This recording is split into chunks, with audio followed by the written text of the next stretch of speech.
Seriously, folks, this gets better and better. If you're enjoying this at all, I promise you these next two lessons are going to blow your mind. On the other hand, if you're having some challenges with the course, be prepared that we're starting to get into some things that are going to give you some additional challenge. So, if you haven't already, make sure you're taking the time to study, practice along with these demos, work through the provided Codio demos, and fill out the worksheets so you have something to refer to as you're working on the exercises. And last of all, make sure you plan ahead and take time so that you can reach out for help if you need it. Anyhow, let's dive in. Today we're going to talk about conditional statements. We're going to have some new syntax and keywords, and through these we're going to be introducing some new structures. Now these are the first new structures we've introduced in a little while in the course. So here we go. As an overview, conditional statements are used to create sections of our code that will only be processed if certain conditions are met. They are also called decisions, forks, and branches. And there are two main kinds of conditional statements. There are the if-else sequences and the switch sequences. So the idea here is that what we've been doing up to this point is really developing linear code that just processes top to bottom without any real variation. But in the real world, there are all kinds of variations.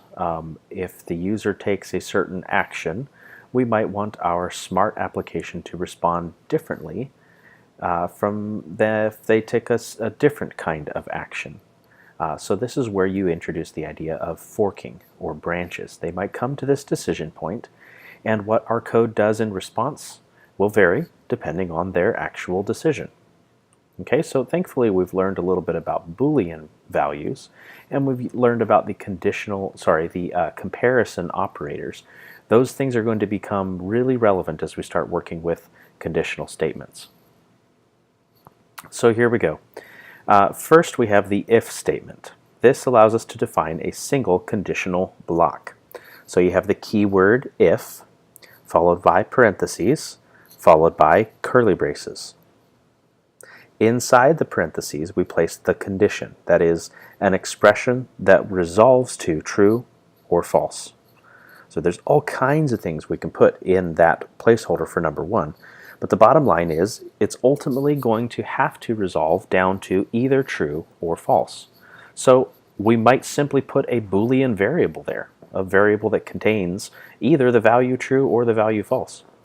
More likely that what we're going to be doing is some kind of comparison operation. If this value is equal to this other value, then we're going to do something.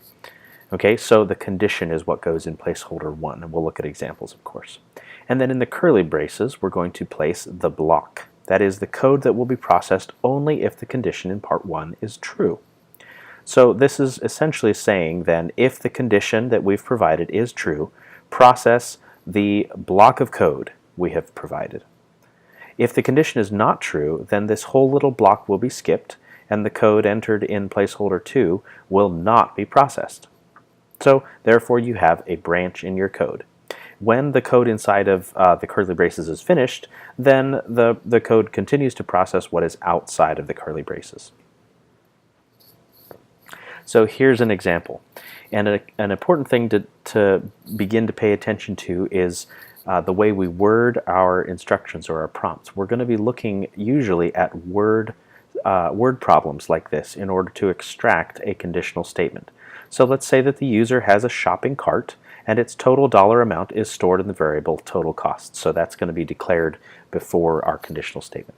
Now we want to add a standard handling fee of $5.50 if the total is less than $50.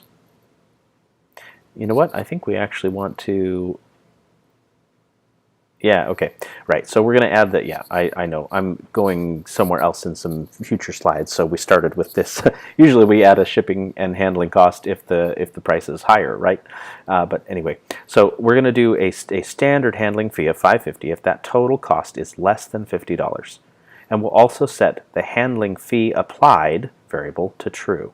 So we would have declared total cost in advance, and we would have declared handling fee applied in advance. We might not have assigned any value to that handling fee applied yet. But now we need to analyze the condition. What is the condition here? Well, I have the answer on the page, but if you just look at the words, what we're looking for is to figure out whether the total cost is less than $50. So can you imagine the comparison operation in that phrase there? We have a variable, total cost. We have a value, $50. We're comparing them with a less than operation. So hopefully you can see that is what we've placed inside that parenthesis set after the keyword if there. If total cost is less than 50. All right, so that is the condition. Now we need to figure out what is going to happen. Well, it turns out that we kind of put the action before the condition in our prompt. We want to add a standard handling fee of $5.50 if that condition is true. So now you can see that we've gone inside of that conditional block, and if it's true, we're going to add on to total cost $5.50. And that little reminder there, that is the addition assignment operator between total cost and $5.50. That takes the current value of total cost, adds to it the value on the right, $5.50, and assigns the new value, the updated value, right back into total cost. All right, the other thing that we wanted to do, if this condition was true, is to assign the value of true to the variable handling fee applied. So you can see we have taken those two steps inside of the curly braces. Let's look at another example. In this situation, we have two conditions going on. They're two kind of disconnected or step-by-step conditions. So first, the user has entered a password represented by the variable password entered, and the password that they have stored on their account is represented by the variable password stored. If these two are the same, set the authenticated variable to true. Later, if authenticated is indeed true, we will do some other stuff. So you can see hopefully that there are two separate situations here. First, we're comparing the password they've entered against the password that is stored. And if they're the same, we're going to set the variable authenticated to true. So do you see that in the first answer down here? The two variables are compared using the equality operator, the double equal sign. And if that condition resolves to true, then we take the authenticated variable and set it to true. So here you can see the two different equal sign operators right next to each other, and it's a very important thing to make sure that the double equal sign is what you place in a condition. Very easy mistake to make would be to have put a single equal sign in that condition, and that is not doing a comparison of equality, that is assigning a value. So we assign a value inside our conditional block in this situation. We want to assign the value true to the variable authenticated, but we use a comparison operation, the double equal sign, that compares for equality between the two values, the one on each side. Okay, so if they're the same, that will resolve to true and the block will be processed. If they are not the same, the block will not be processed and authenticated will remain whatever we set it to begin with and will not change to true.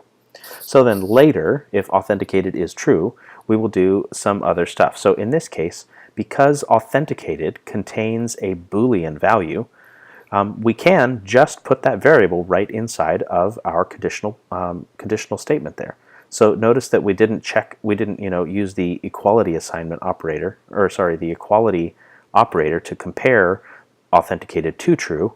It is a Boolean variable, so we can simply put it there. And if it is true, if it happens to contain the value true, then the code block will be processed. And the possibilities are pretty much limitless. All right, so that's the idea with a standard if statement. Now, it's not always that simple. Sometimes we want to define a conditional block and an alternative or a fallback. And we can do that with the else structure. So we add on to the end of an if statement another similar statement that just uses the keyword else.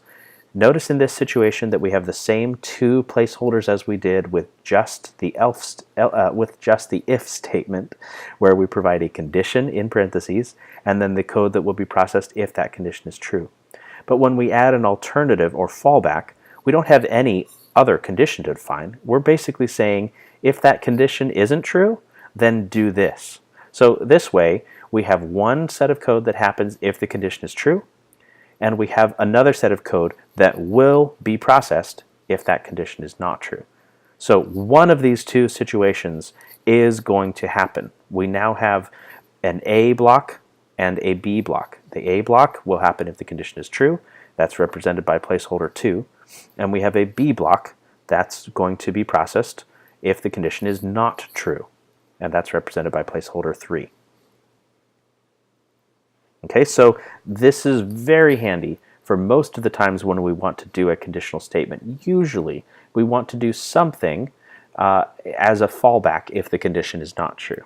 There are certainly situations where we might just have an if statement, but most of the time we're going to have them in the if-else pair like this.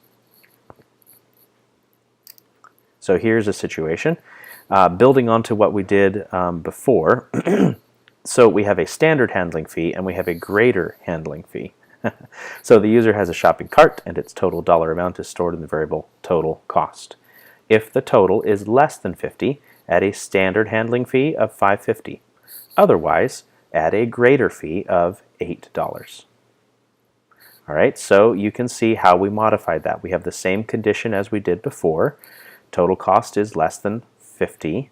We increment total cost by $5.50. Otherwise, if it's anything else, it's got to be greater than 50, right? If it's less than 50, that means it's going to be $49 and down, or $49.99 and down, right? So that would take us all the way down to 0 and potentially to negative infinity.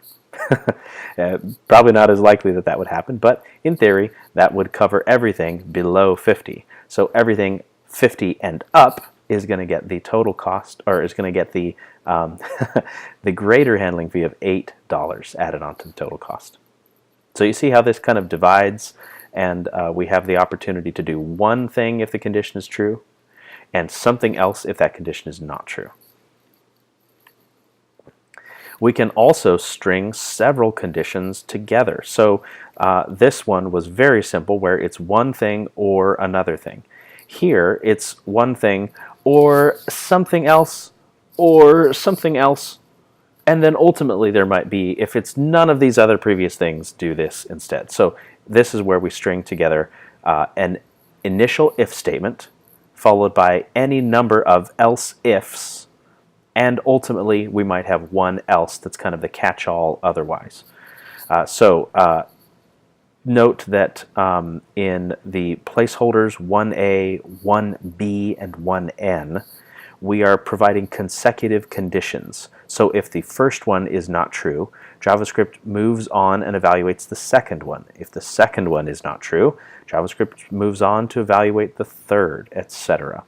If any one of them is true, the code block in the immediately following curly braces is processed, and then the entire rest of the statement is skipped.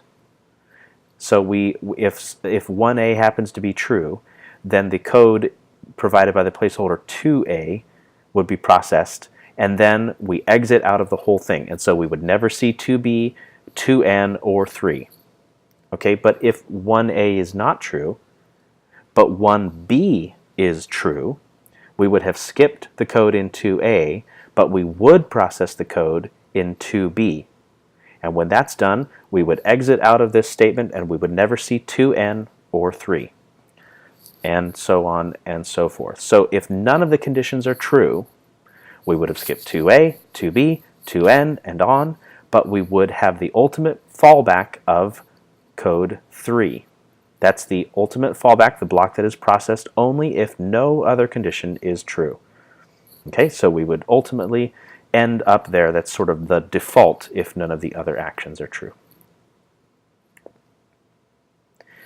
So you can see each of those labeled here.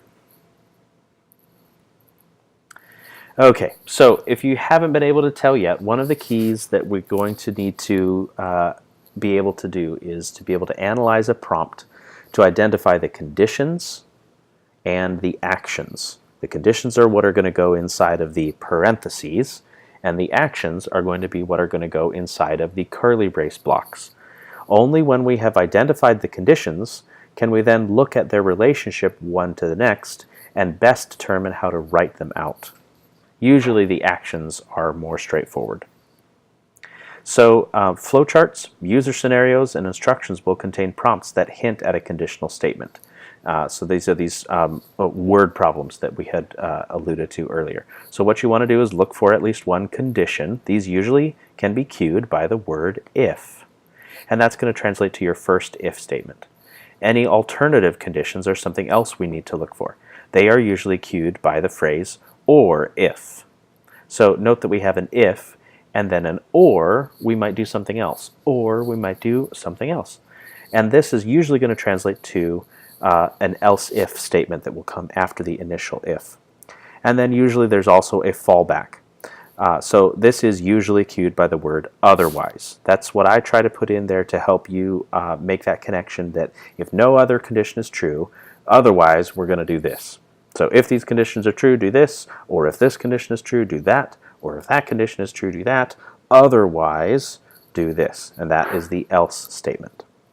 Now, this is the convention that I try to follow when I write out instructions. But note that when you're analyzing prompts in the real world, some people might not be using these exactly as it is here.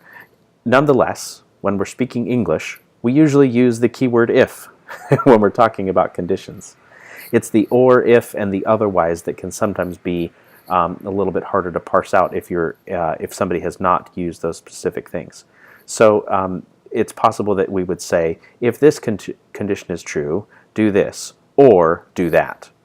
In that situation, we have just described an else statement by the word or, because we didn't provide any other new condition.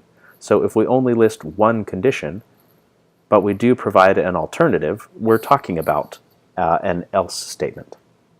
All right, so it just needs some practice. So here's some things that you can do to even further to help. You want to circle any of the conditions, so the condition, the alternative conditions, and the fallback as applicable. And if you use a different color to circle each one, you can then pair it with the next step, that is to underline what should be part of the declaration block or the action for each condition you circled. So we might circle the first condition with a red circle and then underline the corresponding action also with red, so that we can kind of see this condition should lead to this action. And then we might find a fallback and circle it with yellow and its action with a yellow underline. Or if there are more other conditions, we might circle them with other colors and underline their actions as well.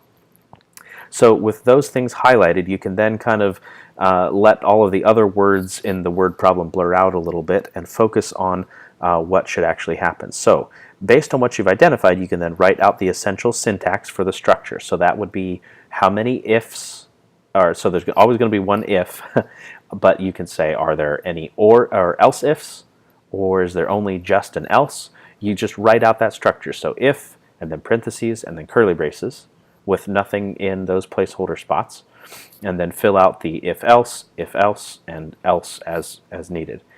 All right, then what we're going to do is think about the variables that we need and make sure that they are all that they're all present. So likely you're going to have declared them beforehand, or maybe they'll be coming from field values in a form, and you're going to want to have set those up. Okay, so you want to make sure to set them all up if they're not present.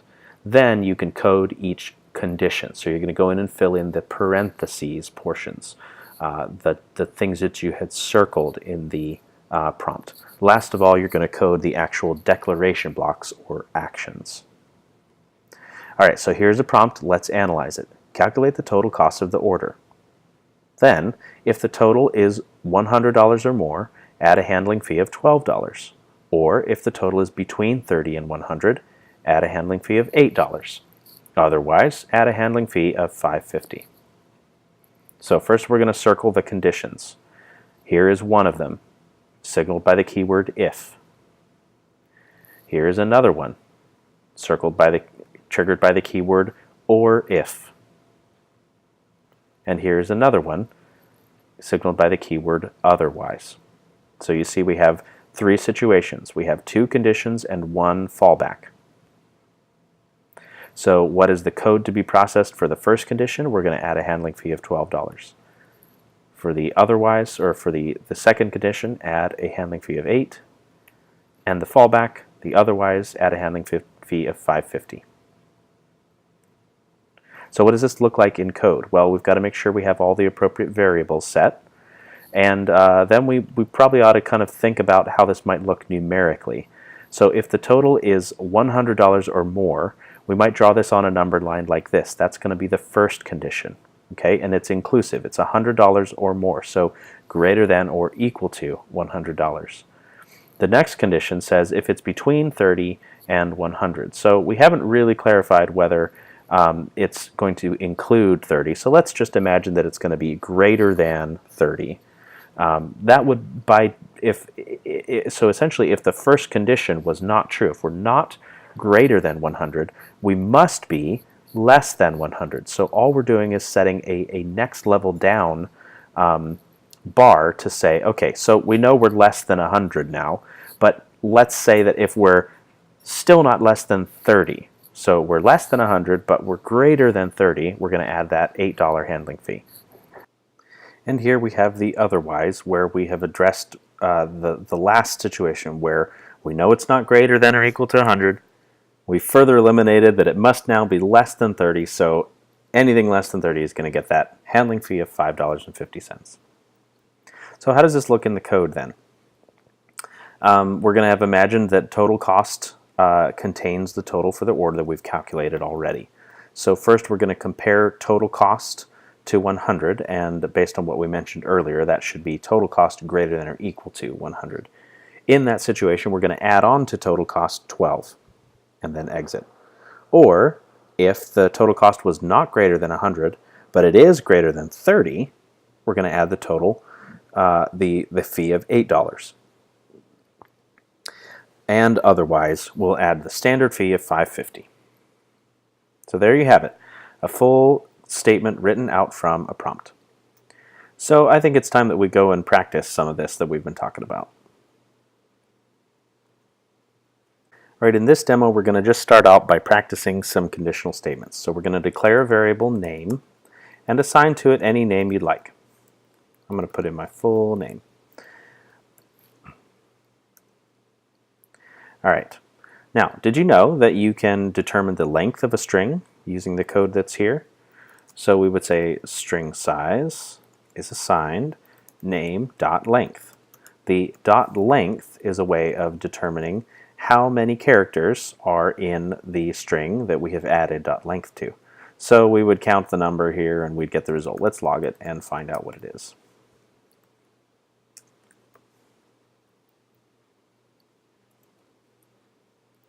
$13. So there's 13 characters in that name. Okay, so that's great. Now let's add a conditional statement based on the following prompt. If the name is more than 8 characters, then log this message. You have a long name. So what is the condition? We would circle name is more than 8 characters. That would be the condition right there. Okay, so name is more than 8 characters. So there's our conditional block. Now we're going to put the comparison between name, is greater than 8 characters. So 8 was one of the values, name was the other value, and the comparison is greater. So this phrase will resolve to true or false. Either name is greater than 8, or string size, string size is greater than 8, or it's not. Okay, if it is, then we're going to console log. You have a long name. All right, so let's go take a look. Sure enough, we have a long name. So what happens if we change this so that it is not more than 8 characters? Well, we see nothing at all. So that's where a fallback could be nice. So let's look at this second prompt. If name is more than 8 characters, log the message, you have a long name. Otherwise, log the message, you have a pretty normal-sized name.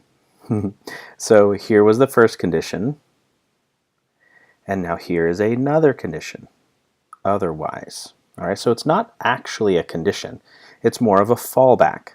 So we're going to use the else keyword, given that the first part of it stayed exactly the same. And now we're going to say you have a pretty normal sized name. All right, let's take a look. So now our name is still less than 8 characters, so we see the one message. And so no matter what we do to this, if I make it 1 character, we see the pretty normal sized name. We make it very long, you see you have a long name. All right, let's make it just a little bit more complex though. Check this one out. If name is more than 15 characters, log this message. You have a really long name. Or if name has between 15 and 8 characters, log this message. You have a long name. Otherwise, log the message. You have a pretty normal sized name. All right, so we have 2 of those pieces already, right? Here's a condition. And here's the otherwise. Those are the 2 we have already. But notice that this became an or if, because we now have a new initial condition. If name is more than 15 characters. So we're going to go in front of this and add a new if. Okay, and then that means that this old if becomes an else if. So if string size is less or greater than 15, we're going to console log. You have a really long name. So let's see if the string we have in there is a really long name or a normal long name. It's a really long name. So let's go back to Phil Shanley and see where we fall. So that falls in the middle case, where we have a normal sized name, or a longer than normal sized, versus just Phil gets us the pretty normal sized name. All right, so there is the idea. All right, so now let's do something a little bit more applied. You can wipe out what you have in there. So what we're going to do now is listen for a submit event on this form. And basically what should happen then is, depending on which size we've selected here and which quantity we've entered, we should see the calculated price appear in the info box here. Okay, so there's lots of ways to do this, but in order to demonstrate conditional statements, I've set this up to operate a particular way. Let's look at that drop-down box. Actually, let's get a submit event listener going first, and then we can look at what's coming out of this. So there's our kind of standard event handler structure. What are we listening on? Well, we're listening on the form for a submit event. So what is the form? The form is here, and it doesn't have any ID, but it also happens to be the only form in the document. So we could just select form. All right, now we're going to put in an event and a handler. Okay, so the event is on submit, and the handler is going to prevent default, so that the form doesn't try to submit and send the data somewhere. We're going to pause it and do some processing. All right, let's just check to make sure that we've got this going correctly. All right, so we refresh, we submit our form, and we should see the message form was submitted. If we hit it again, we get the message again. Okay, so our event listener is working correctly. All right, so we've done steps 1 and 2 here. Now we're going to store the current value of the quantity and size fields in variables. So let's do quantity, and we're going to assign something here, and size, and assign something here. So if we want to get the values out of those, which we did in the last lesson, we're going to want to select those fields, preferably by their IDs. So here we have the ID of quantity and the ID of size. So at least we're going to be going quantity and size. But if we don't need the actual fields, we actually really just want the values, we can then go in and get their values out. Okay, so let's test where we are. Notice that I did not use the dollar signs at the beginning of the variables here. That's because the value I'm storing in them is just the value out of these fields, not the actual jQuery object itself. So remember that the convention is to use a dollar sign here to remind ourselves that what we have is a jQuery object stored in that variable, but we don't. We just have a string value coming out of each of these. So quantity and size. So let's take a look. If I put in a quantity of 12 and I leave this at extra small and I add to cart, notice that it has 12 and XS. What if I change the value to medium? 12 and M. All right, so let's take a look at that then. What's happening in the select box here is that I have some short versions of the sizes. So here we're set up to think about the conditional statement that we need, and that we have this chart over here that tells us the prices for each size. What we want to do is set up a conditional statement so that if the user has selected XS, then we're going to set a variable size price to be 5. Or if they select S, then it's size price, or then it's 6. And if they select M, then size price should be 7. And the ultimate otherwise, size price should be 8. So you can see we've just walked down the chart. If they selected XS, we assign 5. S, we assign 6. M, we assign 7. L, we assign, basically otherwise, we're going to default to 8. Okay, but notice that we also need to declare a placeholder variable, the size price variable, and we're going to start it at 0. So this is a placeholder. It's defaulting to 0, so but now we're going to have a conditional statement that is going to actually assign the correct value here. So did you note the structure that we needed? We have an if, so let's put one if in. And we have an or if for the S condition, so we're going to have another else if. All right, then we have another else if.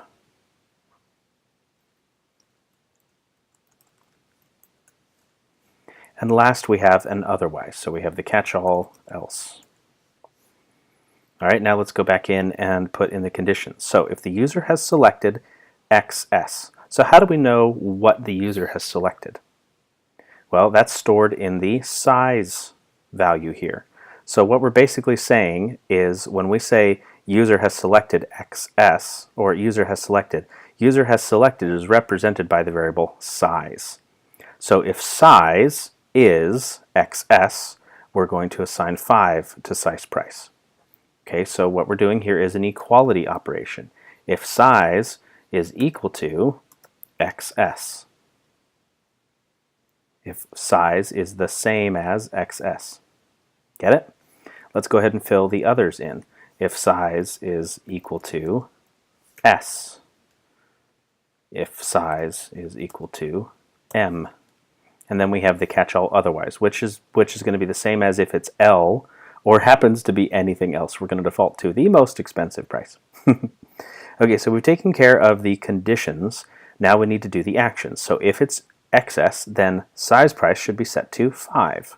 So we're going to come in here and we're going to change size price to 5. Notice that because I declared size price already with the var keyword here, I don't need another var keyword here. I'm just changing the value of size price from 0 to 5. And we're just going to change size price in each of these situations. In this one it becomes 6, this one it becomes 7, and this one it becomes 8. All right, so that accomplished number 5. So coming out from this process, we have basically used conditional statements, branching or forking or whatever you'd like to call it, to set the appropriate value for size price. So now we can take the quantity times the size price and have a total for our order. But let's just make sure that we've converted quantity to a number. I'm just going to wrap this whole little dealy here with the number. Hopefully you saw that in the last exercise for the last lesson. So now we can safely say that the var total or order total is going to be assigned size price times quantity. Okay, so assuming we get a quantity calculated there, now we need to output that into the message ID. So where is that in our document? Here it is. The paragraph with an ID of message is the paragraph that's inside of this blue little alert box here. So we're going to select the thing with an ID of message and make its text property contain the order total. But that's not going to be very pretty just as it is, so let's be a little bit more thoughtful about this and put a $sign up front and convert this to 2 decimals. All right, so if this all works, then we should now be able to put in a quantity, let's say 12, set it to medium, so we should, when we submit, we should see a total of 36, right? Nope, sorry, 6 times 12 is 72, is that right? Let's find out. All right, $72 is the total for that cost. Now if we change it to medium and we change the value to 11, that should be 77, right? How about if we take 5 and we get 234 of them? $1,170. Okay, so subtotal might have been a better place to put that, and we could just make that change by using subtotal instead of message. This time, notice that outside of the thing called subtotal, we already have our $sign. So we don't need to concatenate the $sign in front anymore, but we do want to keep it fixing to 2 decimal places. So let's test that one more time. 5 at 7 should be 35, and there it is. Okay, so hopefully you've gotten the idea of how conditional statements work. Now there's technically one other structure that we can talk about here, and it's more of an FYI because you don't have to use switch. Anything you can do with switch, you can also do with consecutive else-ifs. So this is a structure that some people find a little bit easier to read than a whole bunch of else-ifs. But note that it can only be used when what we're doing in each condition is an equality comparison, where we have a single value, a single variable that's going to be in placeholder 1, and we're going to compare it equality-wise against a series of other variables. So notice that we have 2 and 3 and 4. So 2 and 3 can repeat in that we could have any number of cases that are going to simply provide the value that should be compared to placeholder 1. So basically whatever we put there for 2n is going to be compared against the value that we have in placeholder 1. And if they are the same, then the code we place in 3n is going to be processed. So we can add as many of those cases, and it's just the same as an else-if statement. And then at the very end we have the otherwise that falls into a default case. So let's just work over here. Let's convert this into a switch statement, and you'll see that it's the structure is very similar. So we start off with the switch structure. The variable we're going to compare each time is size, and then we're going to have a case where we're comparing it to XS, and then we're going to break. Okay, so we're going to repeat that because we have another case where it could be S, and another case where it could be M, and then we have the default where it could be L or something else. And then in each one of those, we're going to redefine size price accordingly. So the fallback is 8, and then 7, and then 6. So these two accomplish the very same purposes. They are identical in the outcome. But yeah, some people like this structure a little bit better.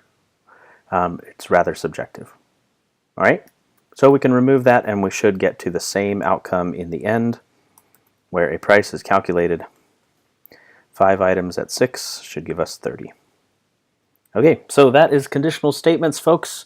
We unlock a lot of power with these, and I look forward to seeing you excel at this in the exercise.